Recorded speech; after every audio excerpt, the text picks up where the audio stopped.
Je voudrais rester sur la première partie de votre question, parce que vous en appelez au président de l'UEFA, c'est-à-dire Michel Platini, et vous dites, le jour où on arrivera à faire une harmonie en fait pour l'ensemble des clubs, les clubs français auront plus de chances. Oui, c'est vrai, parce qu'on autorise en fait certains grands clubs anglais, italiens, espagnols à acheter énormément de joueurs, à payer des salaires mirobolants, et on laisse filer les déficits.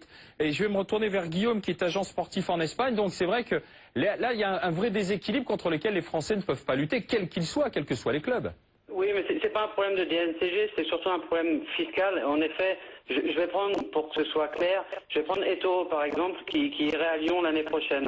Il demande un salaire de 8 ou 9 millions net. Oui. Ça va coûter 19 millions annuels à l'OL.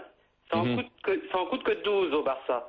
Donc c'est clair qu'un club français ne peut pas lutter avec les armes actuelles. Mais alors quel camp faut-il choisir? Franck disait il faut une réglementation à l'échelle européenne, un peu à la DNCG française, qui est l'organisme de contrôle de gestion. Est-ce qu'on doit s'aligner sur le modèle français, ou au contraire on doit se mettre sur les modèles, trouver un mix entre les modèles britanniques, espagnols et italiens, Guillaume? Ça, c'est des décisions politiques et sociétales. Ça englobe l'ensemble. Quel est le meilleur modèle? Quel est le meilleur modèle? Bah, il y a par exemple Zapatero quand Beckham est arrivé en Espagne, a fait une loi spécifique pour lui.